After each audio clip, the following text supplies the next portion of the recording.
నమస్తే Chandana, welcome to great Andhra big story. Telugu Desam Janasena కూటమిగా ఎన్నికలకు వెళ్తామని 2024 ఎన్నికలకు కొంతకాలం కింద ప్రకటించినప్పుడు స్వల్పకాలికంగా ఆ పొత్తు తెలుగుదేశం పార్టీకి లాభించిన దీర్ఘకాలంలో జనసేనతో తెలుగుదేశం పార్టీకి ప్రమాదకరమే అని తెలుగుదేశం పార్టీ సానుకూలురు కూడా వ్యాఖ్యానించారు. జనసేన అనే పార్టీ ఎన్నికల రణరంగంలో ఒంటరిగా పోటీ చేస్తూ ఉన్నట్టుగా అయితే దాని పాత్ర చాలా చిన్నది. అందులో అప్పుడు ఎప్పుడు ఎలాంటి సందేహం లేదు. అయితే ఆ పార్టీకి పొత్తు ద్వారా సీట్లను కేటాయించి తెలుగుదేశం అసెంబ్లీలో ఉనికినిస్తే అది ఏనాటికైనా తెలుగుదేశం పార్టీకే ప్రమాదం అవుతుందని, టీడీపీ తన పాత్రను తగ్గించుకున్నట్టుగా అవుతుందనేది నాడు ఆ తెలుగుదేశం అనుకూలురు వేసిన అంచనా. ఆ అంచనాలకు అనుగుణంగానే ఇప్పుడు ఏపీ రాజకీయాల్లో తెలుగుదేశం పార్టీ పాత్ర తగ్గింది. చంద్రబాబు నాయుడు సీఎం హోదాలో ఉన్నా, ఆయన తనయుడు మంత్రి హోదాలో ఉన్నా, దాని ప్రధాన వైరిపక్షం వైఎస్ఆర్ కాంగ్రెస్ పార్టీ కేవలం 11 సీట్లకు పరిమితమైన తెలుగుదేశం పార్టీ ఇప్పుడు అధికారం చెలాయించడంలో అంతా తానే అనే పరిస్థితి లేదు.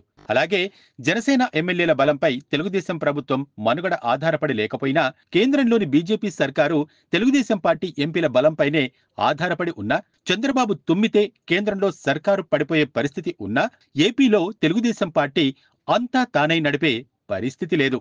అంటే ప్రత్యర్థులను వేధించడానికి, కేసులు పెట్టించడానికి చంద్రబాబు రాజకీయ శక్తి ఇప్పుడు సరిపోతోందో ఏమో కానీ మునుపటిలా ఏకఛత్రాధిపత్యం మాత్రం ఇప్పుడు లేనట్టే.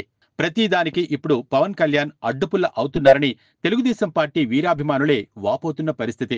కూటమి ప్రభుత్వం పాలనలో వచ్చే వ్యతిరేకతను దేన్ని పవన్ తన ఖాతాలో పడకుండా జాగ్రత్త వహిస్తున్నారని స్పష్టమవుతోంది. కూటమి పాలన అంటే జరిగిన దానికి, జరుగుతున్న దానికి, 5 ఏళ్లలో జరగబోయే దానికి 3 పార్టీలది బాధ్యత అవుతుంది. మంచి చెడులకు కూటమిలోని పార్టీలు సమాన బాధ్యత వహించాల్సి ఉంటుంది. అయితే కూటమిలను నడిపించడం తేడా కొడుతోందనే సమయంలో పారాషూట్లు ధరించి ఆ కూటమిల నుంచి తన అవసరార్థం బయటపడ్డం చంద్రబాబు గతంలో అనుసరించిన రాజకీయ వ్యూహాలే. తన అవసరార్థం ఆయన అనేక కూటముల్లో భాగస్వామి, అనేక కూటముల్లోంచి అర్ధాంతరంగా బయటకు వచ్చింది కూడా ఆయనే. విశేషం ఏమిటంటే చంద్రబాబును చూసే రాజకీయాన్ని నేర్చుకున్నాడో ఏమో కానీ పవన్ కళ్యాణ్ మరో చంద్రబాబు అని చెప్పక తప్పదు.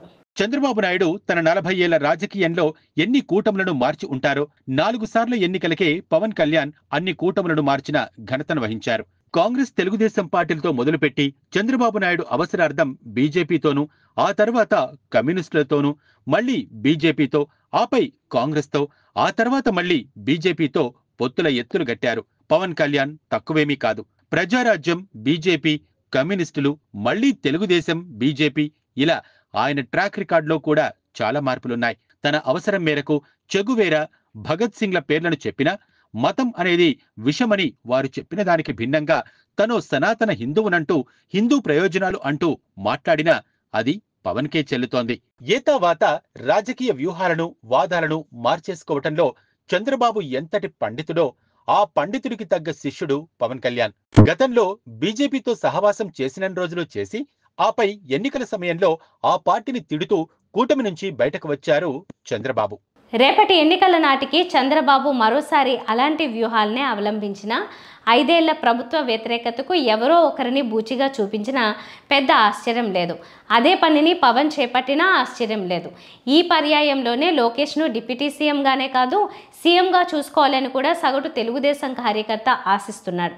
చంద్రబాబు అర్జెంటుగా సీఎం సీటు దిగిపోయి పవన్ను అందులో కూర్చోబెట్టాలని, ఈ పర్యాయంలో పవన్ సీఎం అయితే వచ్చే ఎన్నికల నాటికి పవన్ పీఎం అవుతాడని సగటు పవన్ కళ్యాణ్ అభిమాని ఆశిస్తున్నాడు.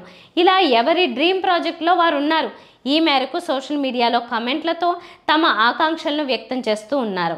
అయితే రియాలిటీలోకి వస్తే కూటమిగా పోటీ చేయకపోతే 2 పార్టీలకు స్వప్నభంగం కలుగుతుందనే ఆందోళన కూడా లేకపోలేదు. ఇది ఇవాల్టి బిగ్ స్టోరీ. మరిన్ని స్టోరీస్తో కలుద్దాం. నమస్తే.